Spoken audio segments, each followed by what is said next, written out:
Right. So நம்ம இப்போ வந்து நம்ம சப்ளிமெண்ட்ரியை முடிச்சிட்டோம். நான் இதனுடைய ப்ரெசன்டேஷன் எப்படின்னு சொல்லிடுறேன். The reason is while I'm teaching prose நான் வந்து 2 மார்க் கொஸ்டினுடைய ப்ரெசன்டேஷன் சொன்னேன். I didn't say about the paragraph. The reason why I didn't say in the sense, இப்போ சப்ளிமெண்ட்ரி நான் சொல்ல போகிறேன் இல்லைங்களா, அதுவும் அதோட ப்ரோஸோட பேராகிராஃபும் சிமிலராக தான் நம்ம எழுத போகிறோம். அதனால தான் நான் மிஸ் வந்து அந்த யூனிட்டில் நான் சொல்லலை. இப்போ சொல்கிறேன், கொஞ்சம் கவனிச்சுக்கோங்க. இப்போ வந்து உங்களுக்கு வந்து you are lucky. The reason is ஏர்லியராக ஒரு 2-3 இயர்ஸ்க்கு முன்னாடி எழுதின 10th identify the characters, right.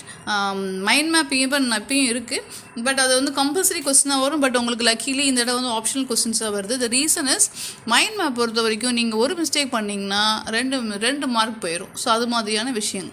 But luckily உங்களுக்கு ஆப்ஷன் கொஸ்டின்ஸாக இருக்கிறனால அது வந்து நீங்கள் அதை ஈஸியாக ஸ்கிப் பண்ணிக்கலாம். But once if you know the story, miss இப்போ ஸ்டோரி சொல்லியிருக்கேன் இல்லைம்மா, அந்த ஸ்டோரியை நல்லா நீங்கள் ஞாபகம் வச்சுக்கிட்டு இந்த லெசனை படிச்சிங்கனாலே அவங்க கொடுக்குற மைண்ட் மேப்பையும் கூட நீங்கள் அட்டன் பண்ண முடியும்.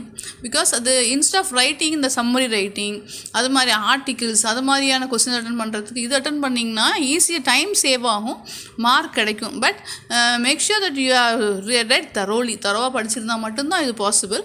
ஸோ அதான் இதை 2 ஆப்ஷன் உங்களுக்கு கொஸ்டின்ஸ் இருக்குது. அதாவது you don't have 2 mark questions and all. You will have mind map. That is mind map in the sense rearrange பண்ணுறதான் நான் மைண்ட் மேப்னு சொல்லிட்டு இருக்கேன். ரீஅரேஞ்சிங் ஷஃபுல் பண்ணி கொடுத்துருவாங்க, ரைட்டுங்களா. ஷஃபுல் பண்ணிடுவாங்க கொஸ்டின்ஸை, நீங்கள் வந்து அதை ஆர்டர் பண்ணி எழுதணும். அதான் வந்து ஸோ இஃப் யூ கமிட் 1 உங்களுக்கு வந்து 2 மார்க் போயிடும். அதுக்காக தான் மிஸ் சொன்னேன். Okay, the next set of question is paragraph. So இந்த பேராகிராஃப் எப்படி எழுதலாம், எப்படிலாம் கொஸ்டின் வருங்கிறத பார்ப்போம். Now you can take page number 27. Page number 27 எடுத்துக்கோங்க. 26 நீங்கள் பாதர் பண்ண வேண்டாம், அங்கே ஐடென்டிஃபை த கேரக்டர்ஸ் கொடுத்துருக்காங்க. நம்ம இந்த உங்களுக்கு வந்து அந்த பேட்டர்ன் கிடையாது. 27 எடுத்துக்கலாம். they have given paragraph. இந்த பேராகிராஃபில் பார்த்தீங்கன்னா கொஸ்டின் உங்களுக்கு ஒரு லீடு கொடுத்துருவாங்கம்மா, எந்த சப்ளிமெண்ட்ரி கேட்க போகிறோம். Write a detailed character sketch of Prospero அப்படின்னு கொடுத்துட்டாங்க. இப்போ ப்ராஸ்பெரோனாவே த டெம்பஸ்ட், வில்லியம் ஷேக்ஸ்பியர் ஞாபகம் வந்துடணும். இல்லைன்னா அடுத்த கொஸ்டின் கூட பாருங்கள். narrate how Prospero made his enemies repent to restore his dukedom. So டியூக்டம்னா கிங்டம் தான் சொல்கிறாங்க.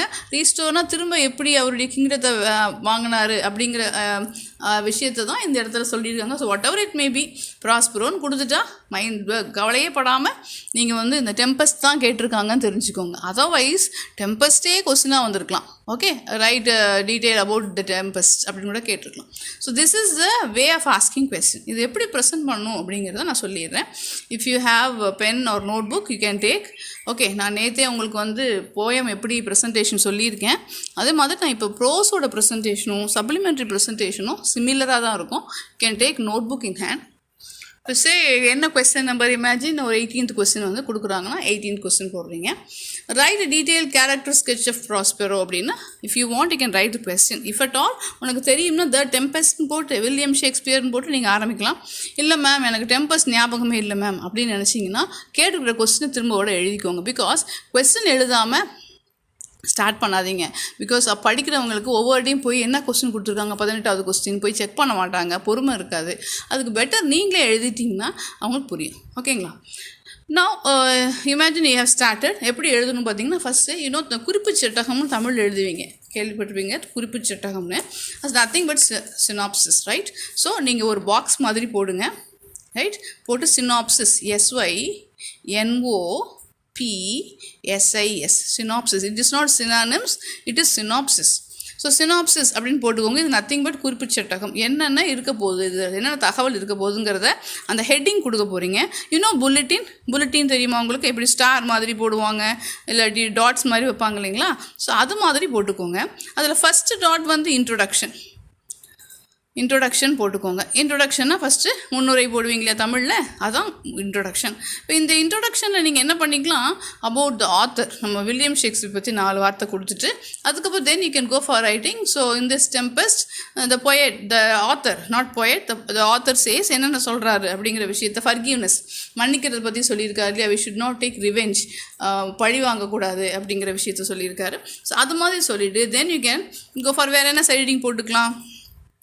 அபவுட் மிராண்டா எழுதலாம். ஓகே, அபவுட் மிராண்டான்னு எழுதிக்கலாம். தென் வாட் ஃபெர்டினண்ட் அப்படின்னு போட்டு ஃபெர்டினண்ட் உள்ளே வந்ததை காட்டலாம் நீங்கள், ரைட். தென் லவ் அப்படின்னு போட்டு அவங்க 2 பேருக்கு ஏற்படக்கூடிய அந்த இன்சிடென்ட்ஸை நீங்கள் எழுதிக்கலாம். Then comes conclusion. இல்லைன்னா ஃபர்கிவ்னஸ் ஃபர்கிவ் அப்படின்னு போட்டு என்னென்ன பண்ணி அவங்க எல்லாம் வந்தாங்க, அவங்க எப்படி மன்னிச்சாருன்னு சொல்லலாம். இல்லை மேம் எனக்கு அவ்வளோ போக முடியலன்னு நினச்சிங்கன்னா கன்க்ளூஷன் போட்டுருங்க. So totally you will have 5 side headings, 5 side headings உங்களுக்கு வரும் இல்லைங்களா. இப்போ நான் உங்களுக்கு ஞாபகம் இருக்கும் மிஸ் எப்படி போயம் எழுதணும்னு சொன்ன ஞாபகம் இருக்குங்களா. பொயட்டிக் லைன்ஸ் கொடுங்கப்பா, அந்த லைனை ஸ்டார்டிங் கொடுங்க, எண்டு கொடுங்க, அதை பற்றி எக்ஸ்ப்ளனேஷன் கொடுத்துருங்க. அதே மாதிரி ஒரு 3 பொயட்டிக் லைன் கொடுத்துட்டு கடைசியில் ஒரு ப்ராவப் கொடுங்கன்னு சொன்னேன் இல்லையா. அதே மாதிரி இன்ட்ரொடக்ஷன் ஃபஸ்ட்டு பாக்ஸ்க்குள்ளே போட்டு முடிச்சிட்டோம். இப்போ திரும்ப ஒரு புல்லட்டின் போடுறோம் வெளியில் மார்ஜின் பக்கத்தில் போட்டு இன்ட்ரொடக்ஷன், ரைட், இன்ட்ரொடக்ஷன் போட்டுக்கோங்க. இன்ட்ரொடக்ஷன் போட்டு கோலன், ஓகே, 2 டாட் வச்சுக்கிறீங்க, வச்சுட்டு அண்டர்லைன் பண்ணிக்கோங்க. Now you can go for writing. இப்போ எழுதுறீங்க. இப்போ இது வந்து என்னது, forgiveness is next to godliness, இல்லை இஸ் ஈக்குவல் டு காட்லினஸ். அது மாதிரி ஒரு ப்ராவப். இல்லை மேம் எனக்கு அதெல்லாம் வராது அப்படின்னு நினச்சிங்கன்னா ஜஸ்ட் என்ன பண்ணிக்கோங்க, next you can go for writing and next bullet, அடுத்த புல்லட் போடுங்க. அதில் வந்து அபவுட் அப்படின்னு போட்டுட்டு நம்ம என்ன பார்த்துருக்கோம் அதை பற்றி நீங்கள் எழுதலாம். ஸோ ஒவ்வொரு சைட் ஹெட்டிங் போட்டுக்கோங்க, அதை போட்டுட்டு அதை பற்றி எக்ஸ்ப்ளனேஷன் கொடுத்துருங்க. ஓகே, இது மாதிரி கொடுத்துட்டு ஃபைனலாக நீங்கள் ப்ராவப் கொடுத்துக்கலாம். ஸோ அட்லீஸ்ட் ஒரு லெசனுக்கு ஒரு ப்ராவப், இல்லை ஒரு சப்ளிமெண்ட்ரிக்கு ஒரு ப்ராவப், ஒரு போயமுக்கு ஒரு ப்ராவப்னு தெரிஞ்சுக்கிட்டிங்கன்னா உங்களுக்கு வந்து நல்லா பெட்டராக இருக்கும் மார்க் ஸ்கோர். பிகாஸ் கடைசியில் தான் மார்க் போட போகிறாங்க. நீங்கள் ஒரு 1.5 பேஜ் எழுத போகிறீங்க. அந்த எண்டில் வந்து மார்க் போடும்பொழுது அந்த உங்கள் ப்ராவப் பார்த்துட்டாங்கன்னா ஒரு இன்னும் ஹாப்பியாக இருக்கும். நல்லா ஒரு க்ளவுட்ஸ் மாதிரி போட்டு, இல்லை ஒரு பாக்ஸ் மாதிரி போட்டு வச்சு நீங்கள் போட்டிங்கன்னா அங்கே மார்க்ஸ் போடுறதுக்கு ஈஸியாக இருக்கும். So this is a way of writing poem paragraph and supplementary paragraph. Questions பார்த்தீங்கன்னா டைரக்ட் கொஸ்டின்ஸ் மோஸ்ட்லி இருக்கும். இப்போ ஹிஸ் ஃபர்ஸ்ட் ஃப்ளைட்னா ஹிஸ் ஃபர்ஸ்ட் ஃப்ளைட்னு இருக்கும், இல்லைனா சீகல்னு டெஃபினட்டாக இருக்கும். ஸோ அந்த கீவேர்ட் பார்த்தாலே எந்த லெசன் தெரிஞ்சுக்கோங்க. அண்ட் மோரோவர் நான் உங்களுக்கு ஏற்கனவே சொன்னது மாதிரி நம்மளுக்கு ரெடியூஸ் போர்ஷனில் யூனிட் 1 தான் ப்ரோஸ், போயம், சப்ளிமெண்ட்ரி 3யுமே கேட்குறாங்க. அப்படிங்கும்போது டெஃபினட்டாக இந்த லெசன் இருக்கும், இந்த யூனிட் இருக்கும். ஸோ டெஃபினட்டாக இந்த ஃபஸ்ட் லெசன், பிகாஸ் இது ஒரு மனுஷனுக்குள்ள குணாதிசயங்கள் இல்லைங்களா, இப்படி இருக்கக்கூடாதுன்னு சொல்லக்கூடிய விஷயங்கள். ஸோ அதனால் டெஃபினட்டாக உங்களுக்கு இது கேட்க வாய்ப்பு இருக்குது. அதான் இது தரோ பண்ணிக்கிட்டிங்கன்னா it will be better. Okay, so this is a way. So miss நான் வந்து ஒரு யூனிட் முடிச்சிருக்கேன். இப்போ என்னுடைய அடுத்த கிளாஸ் எப்படி இருக்கும் பார்த்தீங்கன்னா புக் பேக்கில் உள்ள கிராமர், அந்த கிராமர் என்ன பண்ணணும் அப்படிங்கிற விஷயத்த நம்ம அடுத்து பார்க்கலாம். தென் அடுத்த செகண்ட் யூனிட்டில் சிலபஸில் என்ன கொடுத்துருக்காங்களோ அதான் உங்களுக்கு நான் நடத்த போகிறேன். In mean time just listen to the class. நல்லா என்னுடைய கிளாஸை கவனிங்க, படிக்க ஆரம்பிச்சிருங்க. படிக்காதவங்க இது வரைக்கும் படிக்காமல் இருக்கலாம், படிக்க ஆரம்பிச்சிருங்க. நாட்கள் கம்மியாக இருக்குது. நீங்கள் எப்படி இருந்தாலும் போர்டு எக்ஸாம் எழுதணும், அதனால் தயவு செய்து படிங்க.